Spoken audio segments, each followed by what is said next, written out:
Bismillahir Rahmanir Rahim. Mahe Ramadh'an Reflections Part 9. A translation of Ayatollah Misbah Yazdi's commentary on Dua al-Iftitah. يا رب إنك تدعوني فأولي عنك وتتحبب إلي فأتبغض إليك. O Lord, you give an invitation but I turn you down. You show me love but I show you enmity. وتتودد إلي فلا أقبل منك كأن لي التطول عليك. And you show affection to me, but I do not accept you, as if you're beholden to me. فَلَمْ يَمْنَعْكَ ذَلِكَ مِنَ الرَّحْمَةِ لِي وَالْإِحْسَانِ إِلَيْهِ وَالتَّفَضُّلِ عَلَيَّ بِجُودِكَ وَكَرَمِكَ. Yet all that have not stopped you from having mercy upon me, doing favors to me and blessing me out of your magnanimity and generosity. فَارْحَمْ عَبْدَكَ الْجَاهِلِ وَجُدْ عَلَيْهِ بِفَضْلِ إِحْسَانِكَ إِنَّكَ جَوَادٌ كَرِيمٌ. So please have mercy on your ignorant servant, and bestow upon him with the favors of your beneficence.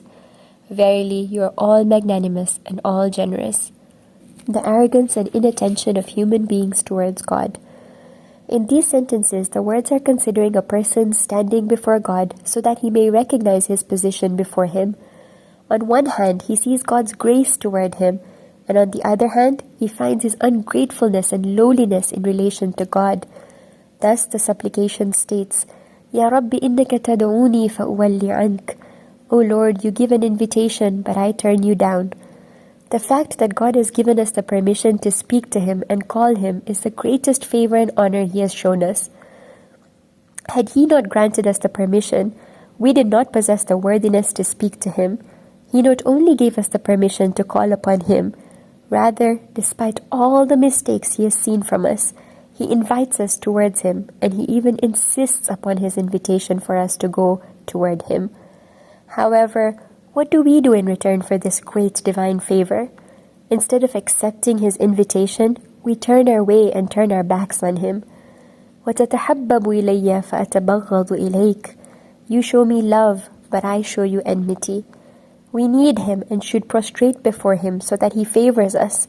However, in contrast, He extends toward us love and friendship, and we show Him enmity. وَتَتَوَدَّدُ إِلَيَّ فَلَا أَقْبَلُ مِنْكَ.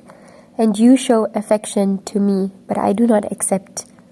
Has it ever happened that we expressed our love and closeness to someone in friendship, but he or she paid us no heed? How hard is such a taste for us? Would we not despair of showing love before his or her indifference and unkindness? Perhaps a person may express his love for another for some worldly purposes. However, are such purposes intended in the love of God for His servants? We have a wrong idea about God's expression of love, such that it is as if you are beholden to me. Instead of falling needy and acknowledging it so that He favors us, we are inattentive to Him and imagine that we have a right over God, or that we are doing Him a favor in return for His call. How improper is our arrogance and pride before the vast banquet of divine mercy! What do we have to boast about? Whenever He calls us, we make ourselves busy with something else. But despite this, our bad behavior does not prevent the continuation of God's mercy and beneficence. فَلَمْ يَمْنَعْكَ ذَلِكَ مِنَ الرَّحْمَةِ لِي وَالْإِحْسَانِ إِلَيْهِ وَالتَّفَضُّلِ عَلَيَّ بِجُودِكَ وَكَرَمِكَ.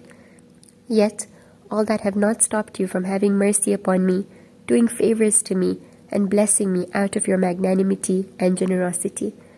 فَارْحَمْ عَبْدَكَ الْجَاهِلِ وَجُدْ عَلَيْهِ بِفَضْلِ إِحْسَانِكَ إِنَّكَ جَوَادٌ كَرِيمٌ. So please have mercy on your ignorant servant, and bestow upon him with the favors of your beneficence.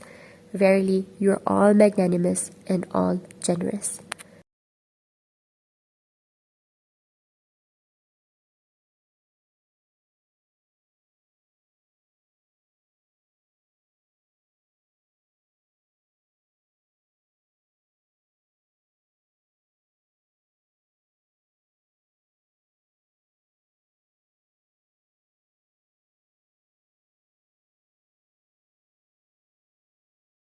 And this itself is another great grace that God grants prayers considering a person's perfection, happiness, and interests. In any case, the perfection and happiness of a human being is in praying and paying attention to God. And God also acts based on his own wisdom.